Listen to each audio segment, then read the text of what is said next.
Yeah. On the open border issue, I don't think at this time. One, I think we need more efficient management of immigration in South Africa. Two, I think we should ease access for our fellow continental citizens. But three, I believe those countries have an important obligation, one, to have a proper civil register of their citizens and to issue proper passports. Once that is in place, I will support open border. But at this moment, not all those things are in place. They're still being worked on. And I think through open border, we're just going to have the confusion of the kind of migration problems we have today. So I think we need better managed migratory processes as South Africa. Okay. And on Pan-Africanism, I didn't quite hear all of the question. I beg your pardon? No. No, I didn't quite hear it. But I assure you that if you're asking, will we continue to work to advance the interests of Africa, my answer is yes. But we won't do this from a lofty position. Mm-hmm. We will do it in partnership with the African Union and the various agencies of the Union. It's very important that we walk in step as Africans, because unfortunately, our unity has been very fractured for interests of others over hundreds of years. And to build the unity that can advance Pan-Africanism means very well thought out strategic management of our relationship. But we will always seek to advance the interests of Africa. And broadly the African continent. But the time will come when we have achieved African economic union that indeed it would make sense to be more open.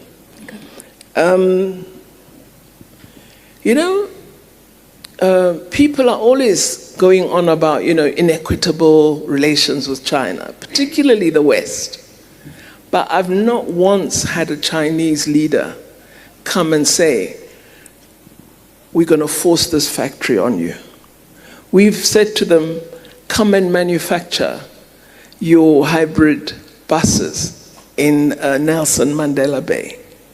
We've said to them, come and build a textile factory in City B. And they've agreed and done that. And I don't think that you have gone to them and said, I want to establish a Fat Cook Palais in Beijing, and they would refuse.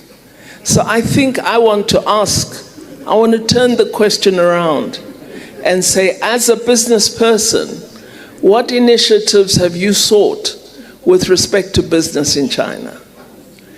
That we need to turn the question around and test whether it is possible for us to also access those markets. But the Chinese don't force themselves on you. They're very open to discussion. They wish to engage South Africa. They regard South Africa as a very important strategic partner. And I think if we put something to them which makes good sense, they will accommodate us. So let's come up with those ideas, and in DIRCO, through our embassy, will try and assist to ensure that they're realized. But I haven't found that China is a negative force for us as South Africa.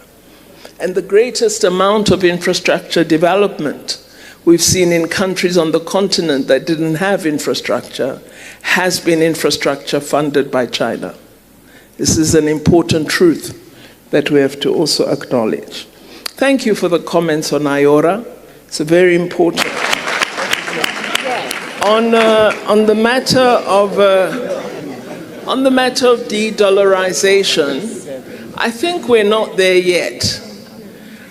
South Africa is a country that seeks to manage, particularly financial administration, very, very well. We are locked into the international financial trading system, and any changes we propose to make must be very well thought out. And so it is for that reason that you won't hear me use a term like de-dollarization. I think it sounds a bit silly. What we would like to propose is that there should be increased use, especially among BRICS member states, of own currencies for trade purposes. This is what we're proposing. But what we have done, we have assigned all our ministers of finance and the governors of our central banks to research this question and to come back with a set of proposals or recommendations to the summit of BRICS leaders this year in Russia.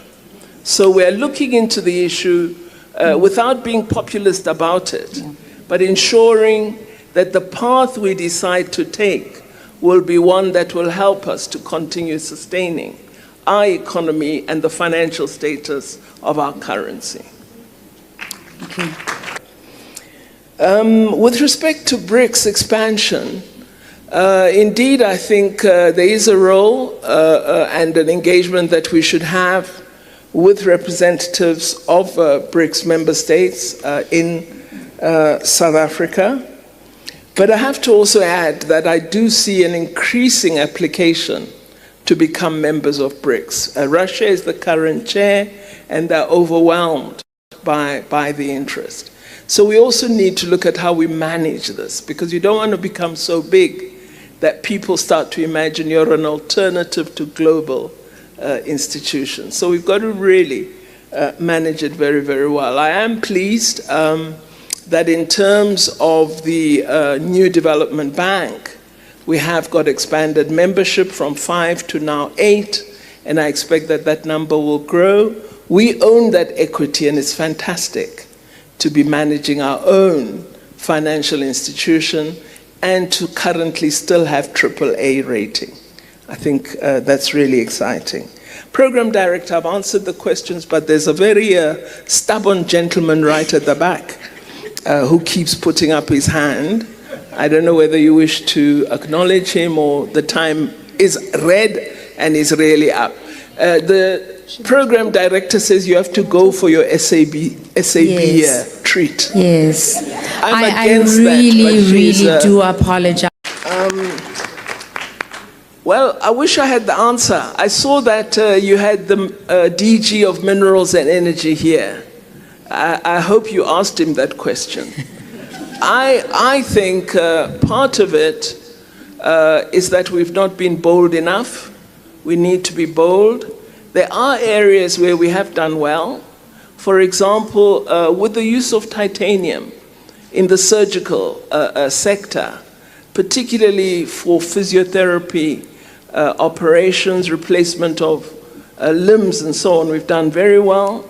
Titanium with respect to plastic surgery has been a real innovation in South Africa, but I think we need to see more. So with respect to what we've done, with excellent incentives for the automotive sector, I don't see why cyclical converters cannot be made in South Africa, or a large part of them. So there are, I think, give and take that we can have with other countries, because it will be a battle, and we will need to negotiate it strategically and very, very carefully. Because as I speak, I also know we're a small economy in world terms. Our economy is not as large as that of California. So clearly, there's work that we need to do. And to answer the gentleman at the back, I believe the economy of South Africa will grow. But it will grow if we work hard and support our economy. If we are the ones who are beating down our country, which I'm told by foreigners we do the best of any country in the world, we will cause our country to be regarded as not very opportune for anyone to take up interest in. So our own rhetoric and dialogue about our country by us needs to change. We need to infuse confidence in ourselves and in our people, because if we constantly put ourselves down, we will be down. So I think for me, the levels of growth at the moment are not satisfactory, but the fact that we've been able to achieve almost 4 times where we are now means we can achieve 8 times where we are today.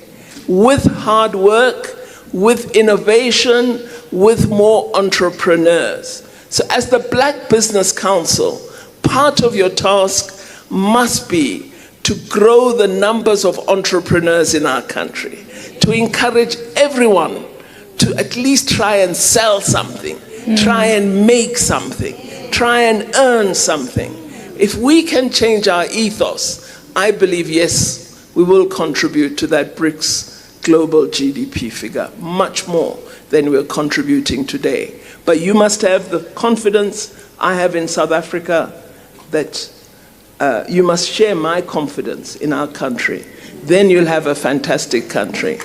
But if you are a person who is really the best person at criticizing our country because you think that shows how independent you are merely doing us down. And often, the ones who are the best critics are making the worst contribution. So let's change our dynamic. Thank you.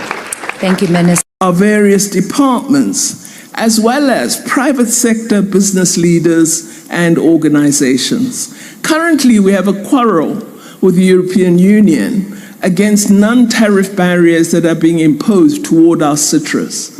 And we have found that business formations in South Africa have been very helpful, both in explaining the nature of negative impact of these non-tariff barriers, but also the value of more open markets to us as a developing country with respect to the North. So private sector business leaders and organizations that are sectorial are often very helpful in helping us in our international diplomacy work. You would all know that BRICS is becoming an increasingly important forum. Its members have officially overtaken the G7 in global GDP, and the trend is set to continue upwards. The 5 core members of BRICS contribute 31.5% of global GDP, while the G7 contributes 30%. BRICS is expected to contribute over 50% of global GDP by 2030, and we believe this may happen even sooner with the enlargement of BRICS in South Africa's summit last year. Through BRICS, we've implemented a number of agreements and partnerships which have fostered a mutually beneficial relationship, leading to increased exports and imports between our country and China. We need to do much more with respect to opening up markets in India, but we're having that discussion, and I believe we will see benefits soon. These developments and opportunities have boosted our country's economic growth, but also helped to facilitate technology transfer and skills development.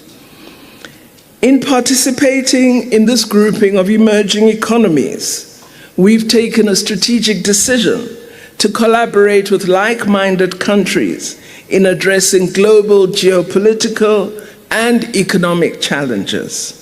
This includes advancing our interests through transforming international finance and in the international trade architecture.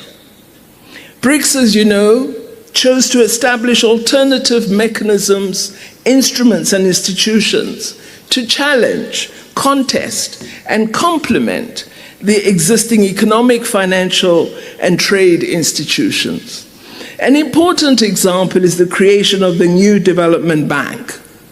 Its role was set to create competition and equally complement the role of the Bretton Woods institutions by providing alternative funding for international infrastructure development projects.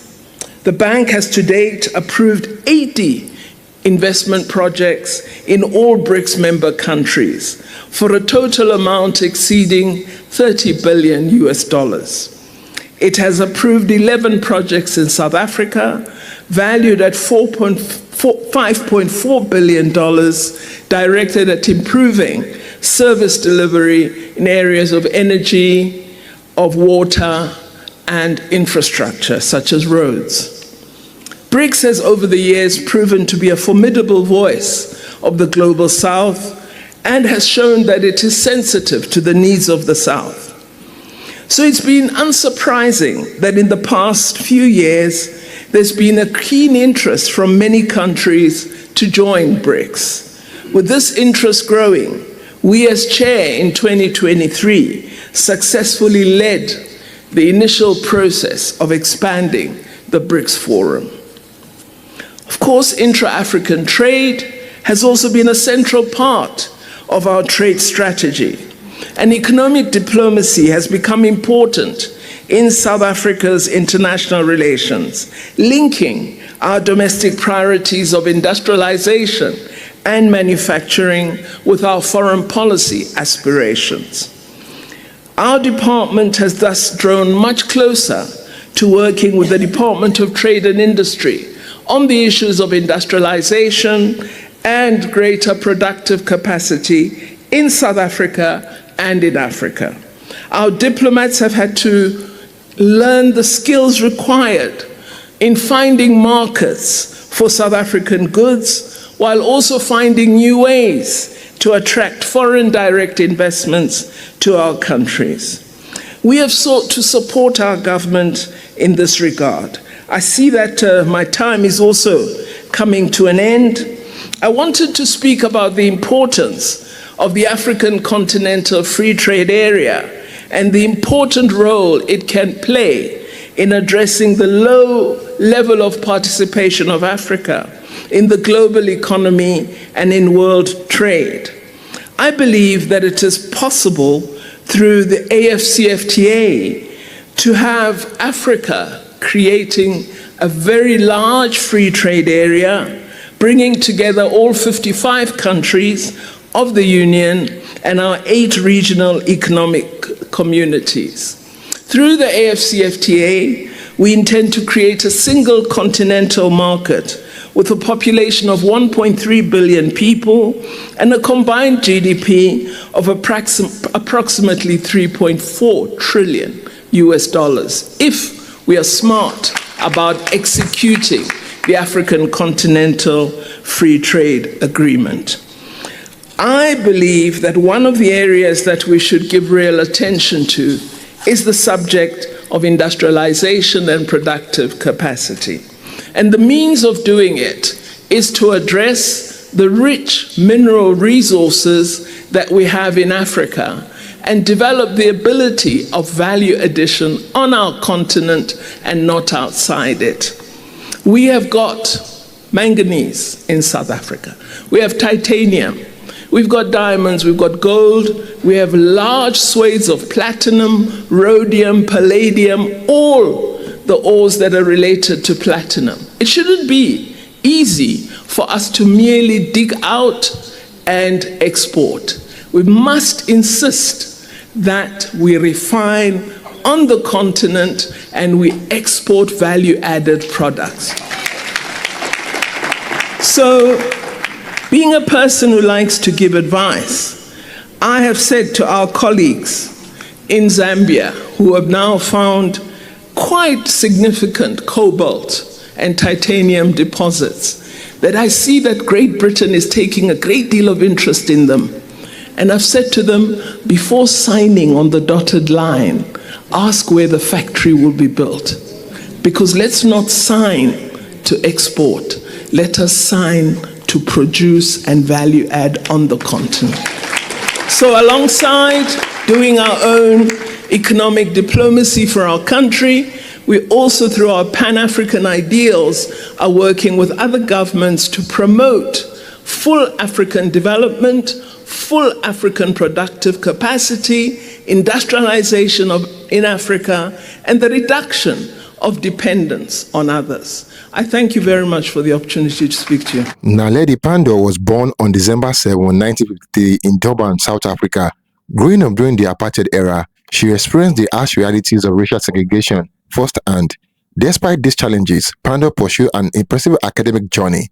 She holds degrees from multiple prestigious institutions, including the University of Botswana and Swaziland, the University of London, and Harvard University. Political career began in the 1980s, where she became actively involved in the anti-apartheid movement. She joined the African National Congress (ANC) and quickly rose through the ranks, demonstrating her commitment to education and social justice. Over the years, Naledi Pandor has held several key positions in the South African government. She has served as the Minister of Education, Minister of Science and Technology, and is currently the Minister of International Relations and Cooperation. List of key positions with years. Minister of Education from 2004 to 2009, Minister of Science and Technology 2009 to 2012, 2014 to 2019, Minister of Home Affairs 2012 to 2014, Minister of Higher Education and Training 2018-2019, Minister of International Relations and Cooperation 2019 to present. Pandor's impact on education in South Africa is particularly noteworthy. As Minister of Education, she implemented significant reforms to improve access to quality education for all South Africans. Her tenure saw the expansion of higher education institutions and a focus on science and technology. In her current role as Minister of International Relations and Cooperation, Pandor is at the forefront of South Africa's diplomacy. She works tirelessly to strengthen South Africa's ties with other nations, advocate for African interests on the global stage, and promote peace and stability in the region. Beyond her political career, Pandor is also a dedicated family woman and a passionate advocate for women's rights and youth empowerment. Her journey from a young girl in apartheid South Africa to a leading figure in global diplomacy is a testament to her resilience and commitment to service.